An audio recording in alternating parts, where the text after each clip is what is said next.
हम अपने पूर्वजों को स्मरण करके उनके प्रति श्रद्धा और कृतज्ञता अर्पित करते हैं।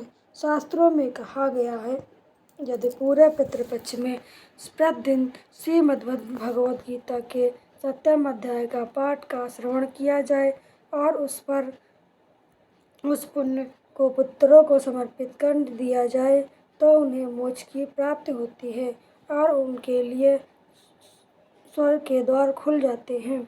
आज हम आपको यह महान अवसर प्राप्त हुआ है कि हम बड़े ही भाव और श्रद्धा के साथ भगवान श्री कृष्ण का ध्यान करते हुए भगवद गीता के उसी 7वें अध्याय का श्रवण करेंगे, जिसमें स्वयं भगवान ने कुरुक्षेत्र के रणभूमि में अर्जुन को सुनाया था। केवल इतना ही नहीं, एक बार माता पार्वती ने भी भगवान शिव से यही प्रश्न किया था कि पितरों को मुक्ति किस प्रकार मिल सकती है। तब महादेव जी ने देवी पार्वती जी से गहन रहस्यमय वर्णन करते हुए यही उपदेश दिया था कि भगवद गीता का श्रवण और पाठ पितरों को परम गति प्रदान करता है।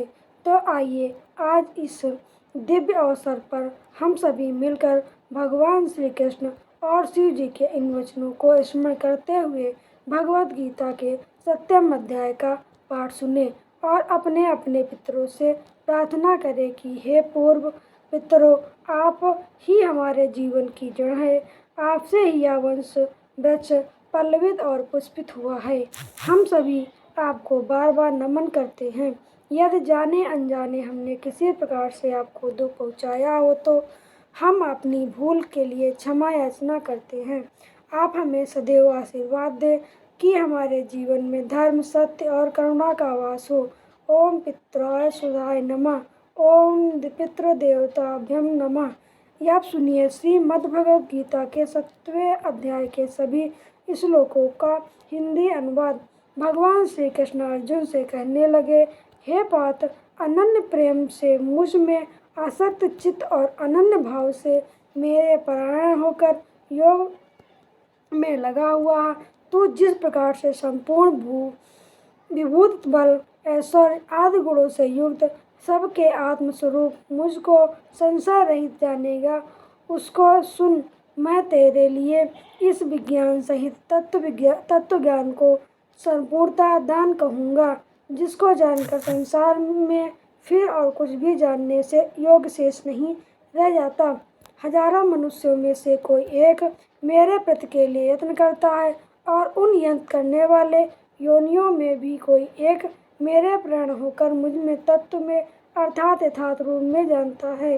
पृथ्वी, जल, अग्नि, वायु, आकाश, मन, बुद्धि और अहंकार भी इस प्रकार से यह 8 प्रकार में से विभाजित मेरी प्रकृति है। यह 8 प्रकार के भेदों वाली तो अपरा अर्थात मेरी जड़ प्राकृतिक है।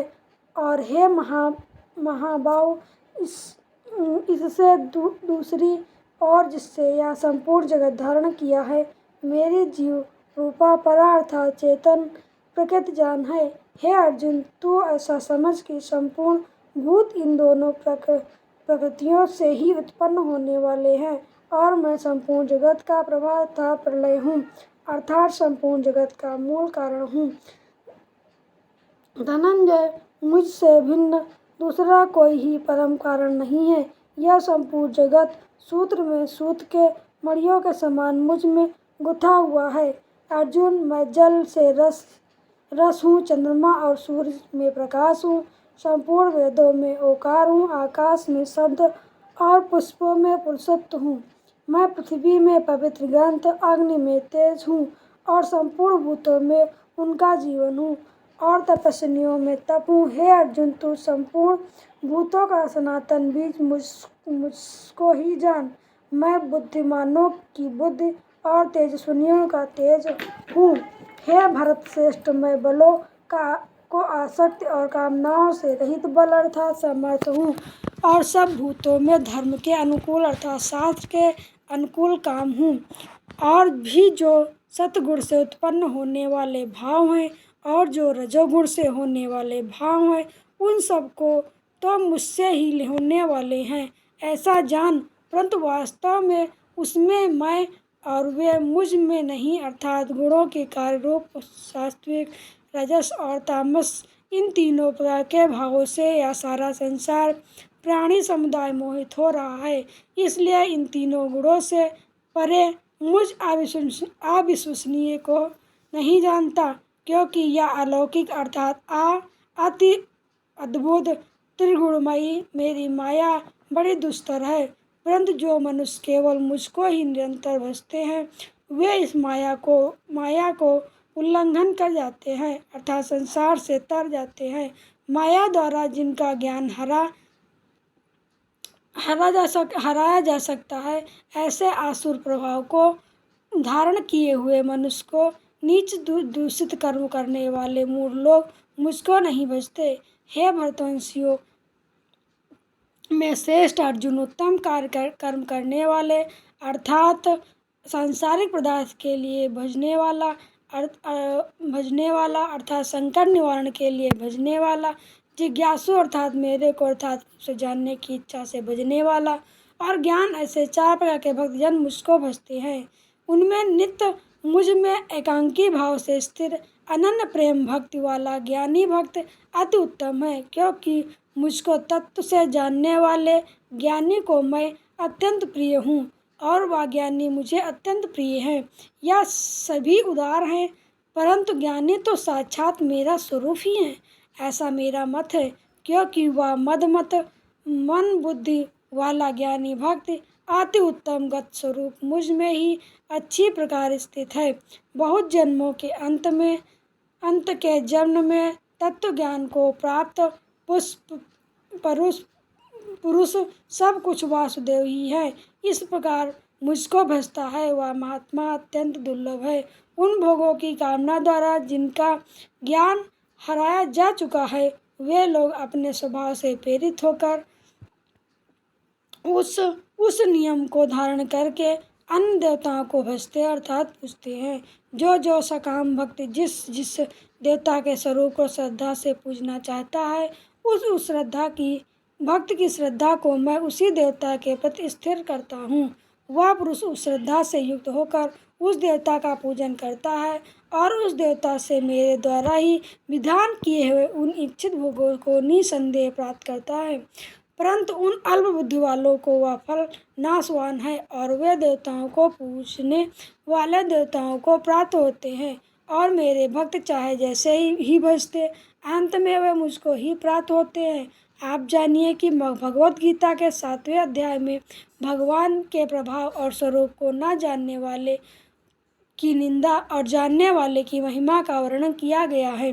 भगवान श्री कृष्ण कहते हैं, बुद्धिमान पुरुष मेरे अनुत्तम अविश्वसनीय परम भाव को न जानते हुए मन इंद्रियों से परे मुझ सच्चिदानंद घन परमात्मा को मनुष्य की तरह जन्म कर व्यक्ति भाव को प्राप्त हुए मानते हैं।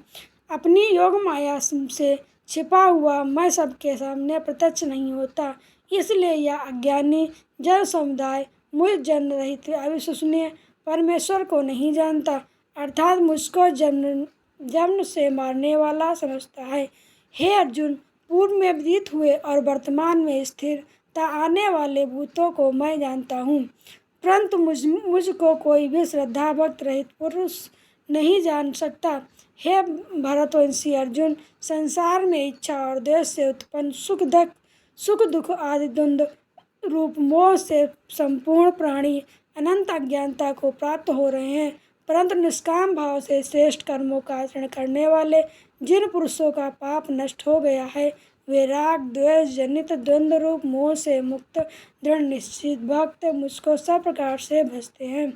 जो मेरे शरण होकर जरा और मरण से छूटने के लिए यत्न करते हैं, वे पुरुष उस ब्रह्म को, संपूर्ण आध्यात्म को, संपूर्ण कर्म को जानते हैं। जो पुरुष अभिभूत और अधिदेव सहित अथवा अधियज्ञ सहित अर्थात सबका आत्म रूप मुझे अंतकाल में ही जानते हैं, वे युक्त चित्त वाले पुरुष मुझे जानते हैं, अर्थात मुझ में लीन हो जाते हैं, मुझे प्राप्त हो जाते हैं। प्रिय श्रोताओं, इस प्रकार भगवद गीता के 7वें अध्याय का पाठ समाप्त हुआ। अब आप सभी भगवान शिव और देवी पार्वती के मध्य हुए पितरों के संवाद की कथा भी सुनेंगे। भगवान शिव देवी पार्वती जी से कहते हैं, हे पार्वती, अब मैं तुम्हें श्रीमद् भगवद गीता के 7वें अध्याय की महिमा सुनाऊंगा, जिसे सुनकर ऐसा लगता है कि कान दिव्य अमृत से भर गए हों। पाटलिपुत्र एक बड़े नगर का नाम है, जिसके कई विशाल द्वार हैं। उसी नगर के शंखकुंड नाम का एक ब्राह्मण रहता है। उसने व्यापारी का व्यवसाय अपना लिया था और वह बहुत सारी धन संपदा अर्जित कर ली थी, परंतु उसने कभी किसी प्रकार का धार्मिक कार्य नहीं किया था, ना ही अपने पूर्वजों के निमित्त आवश्यक कर्मकांड किए थे। इस प्रकार वह बहुत धनवान हो गया था, इतना धनवान कि बड़े से बड़े राजा भी उसके घर आकर भोजन किया करते थे। शंखकर्ण अत्यंत कंजूस भी था और उसने अपना धन भूमि में दबाकर छिपा रखा था। एक बार वह ब्राह्मण जब अपने बच्चों और अन्य संबंधियों के साथ अपने चौथे विवाह के उद्देश्य से जा रहा था, तो वे रात्रि विश्राम के लिए एक स्थान पर रुके, और जब वह सो रहा था तो एक सर्प ने आकर उसे डस लिया। जब उसके पुत्रों और संबंधियों को पता लगा कि उसे सर्प ने डस लिया है, तो उन्होंने वैद्य और मंत्र जपों को बुलाया, परंतु कोई भी शंखकर्ण की सहायता नहीं कर सका और शीघ्र ही उसकी मृत्यु हो गई। इसके बाद उसे एक प्रेत सर्प का शरीर धारण करना पड़ा। वह केवल अपने धन के विषय में ही सोचता रहता था, जो उसने घर के पास ही गड़ा हुआ था। उसने अपने परिवार को भी अपने छिपे हुए धन के बारे में कभी नहीं बताया था। प्रेत सर्प के रूप में भी वह उसी स्थान पर निवास करता था जहाँ उसका धन गड़ा हुआ था, ताकि कोई और धन को न ले जा सके।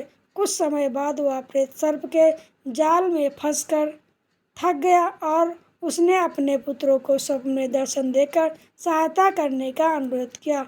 अगली सुबह जब उसके असली बेटे जगे, तो उन्होंने एक दूसरे को अपने स्वप्न के विषय में बताया।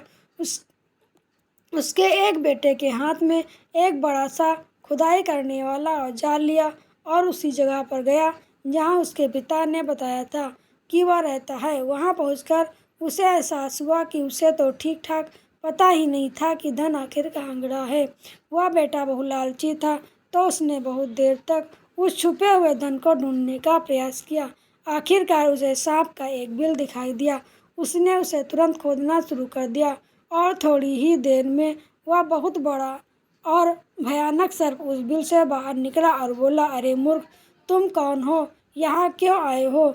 तुम्हें किसने भेजा है और तुम इस जगह खुदाई क्यों कर रहे हो? ऐसे प्रश्नों का तुरंत उत्तर दो। उस पुत्र ने उत्तर दिया, मैं आपका पुत्र हूँ, मेरा नाम सुगन है। कल रात मैंने स्वप्न में देखा कि एक स्थान पर गुप्त खजाना गड़ा हुआ है और मैं उसी को लेने आया हूँ।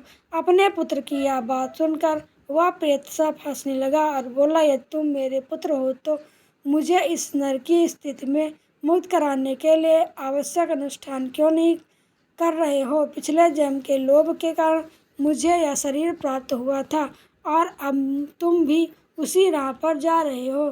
तब पुत्र ने पूछा, पिताजी कृपया मुझे बताइए कि आप इस नर की स्थिति में कैसे मुक्त हो सकते हैं? प्रेत सर्प ने कहा, किसी भी प्रकार के दान, तपस्या, यज्ञ से नहीं, बल्कि केवल भगवद गीता के 7वें अध्याय के पाठ से ही मैं जन्म मृत्यु के चक्र से मुक्त हो सकूंगा। हे पुत्र, कृपया श्राद्ध कर्म करो और उस दिन किसी ऐसे ब्राह्मण को बुलाओ जो भगवद गीता के 7वें अध्याय का पाठ करने का अभ्यासी हो और उसे उत्तम भोजन कराए। इसके पश्चात सुगन ने अपने अन्य भाइयों के साथ मिलकर अपने पिता की आज्ञा का पालन किया और जब ब्राह्मण श्रीमद् गीता 7वें अध्याय का पाठ कर रहे थे, तब शकुन ने वह भयानक प्रेत सर्प को त्याग कर दिव्य चतुर्भुज शरीर प्राप्त किया और उस समय उन्होंने अपने पुत्रों को आशीर्वाद दिया, उन्हें अपने धन का स्थान बताया और फिर वैकुंठ लोक को चले गए। जिन पुत्रों का मन भगवान कृष्ण की भक्ति में अब लग गया था, उन्होंने उसी धन का उपयोग अब मंदिर बनवाने, कुएं और तालाब खुदवाने तथा अन्नदान में किया और वे सभी प्रतिदिन श्रीमद् भगवद गीता के 7वें अध्याय का पाठ करने लगे। और शीघ्र ही उन सभी को भगवान कृष्ण के चरण कमलों की प्राप्ति हुई। भगवान शिव